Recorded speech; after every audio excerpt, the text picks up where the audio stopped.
Shimmer कौन था? वो कैसे इब्ने ज़ियाद की फ़ौज का कमांडर बना? वाक़या करबला में शिमर का क्या किरदार था? करबला के बाद शिमर की ज़िंदगी कैसे गुजरी और उसकी मौत कैसे हुई? नाज़रीन गिरामी, यही आज हमारी वीडियो का मौज़ू है। शिमर बिन ज़िलजोशन की कुनियत अबू साबगा थी। वो कबीला हवाज़न की शाख बनु आमर और ज़िबाब बिन किलाब की नस्ल से था।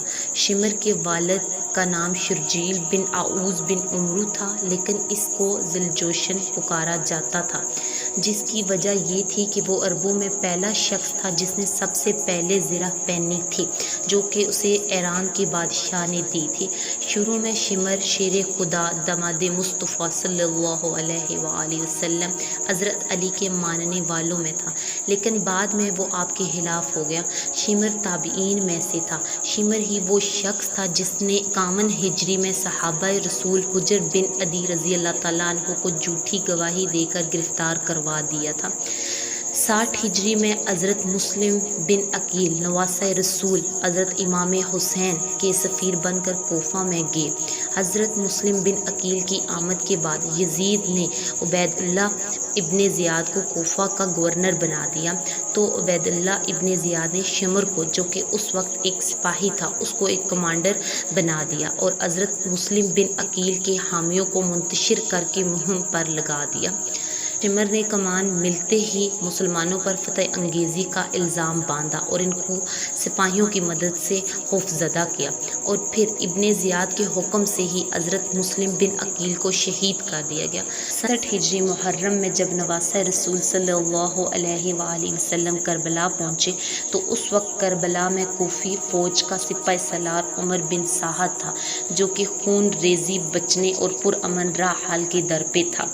इधर कोफा के गवर्नर उबैदुल्लाह इब्ने ज़ियाद को शिमर ने जंग के लिए उकसाया और बला आखिर 9 मुहर्रम 61 हिजरी को शिमर 4000 सिपाहियों का लश्कर लेकर उमर बिन साद के पास करबला पहुंचा।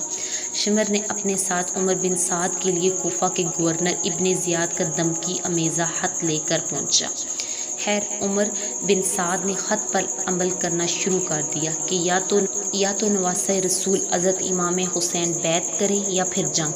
शिमर करबला में सिपाहियों का अमीर मुकर्रर हो गया। चूँकि शिमर हज़रत अब्बास अलमदार की वालदा माजिदा उम्मुल बनीन के कबीले से तल्लुक़ रखता था, इसलिए उसने हज़रत अब्बास अलमदार को पेशकश की कि वो और उनके भाई करबला से चले जाएं, तो उनको गवर्नर इब्ने ज़ियाद की पनाह दे दी जाएगी। जब हज़रत अब्बास ने अमाननामा पकड़ा तो उसके 2 टुकड़े करते हुए फरमाया, मैं और मेरा भाई नवासे रसूल सल्लल्लाहु अलैहि वसल्लम से बगावत हरगिज़ ना करेंगे। हिम्मत है तो मेरे सामने आकर मुकाबला करो। यौम अशूरा के दिन जब हज़रत इमाम हुसैन ने अहले बैत से मुख्तलिफ अहादीस बयान करना शुरू की, तो शिमर ने ही आपकी बात काटी, जिसका मुँह तोड़ जवाब हज़रत हबीब बिन मज़ाहिर ने दिया। यही वो बदबख्त था जिसने 9 मुहर्रम की रात 200 सिपाहियों के साथ हैमों पर हमला किया। जब हज़रत इमाम हुसैन मैदान में आए तो शिमर ही था जिसने फ़ौजों को हुक्म दिया कि दूर से ही यकबारगी से तीरों की बरसात करो, क्योंकि हम शेर खुदा के शेर का मुकाबला न कर सकेंगे। अक्सर रवायात में आता है कि हज़रत इमाम हुसैन को शहीद करने वाला शिमर ही था, और इसने बाद में इनके जसद मुबारक पर घोड़े भी दौड़ाए। अक्सर रवायात में आता है हुली बिन यजीद नवासे रसूल सल्लल्लाहु अलैहि वसल्लम का सर काटने के लिए आगे बढ़ा, लेकिन हाथ कांप गए। फिर शकील कल्ब बदबख्त और जलील सन्नान बिन इब्ने अंस आगे बढ़ा और इकराम की लालच में इमाम आली मकाम का सर तन से जुदा किया।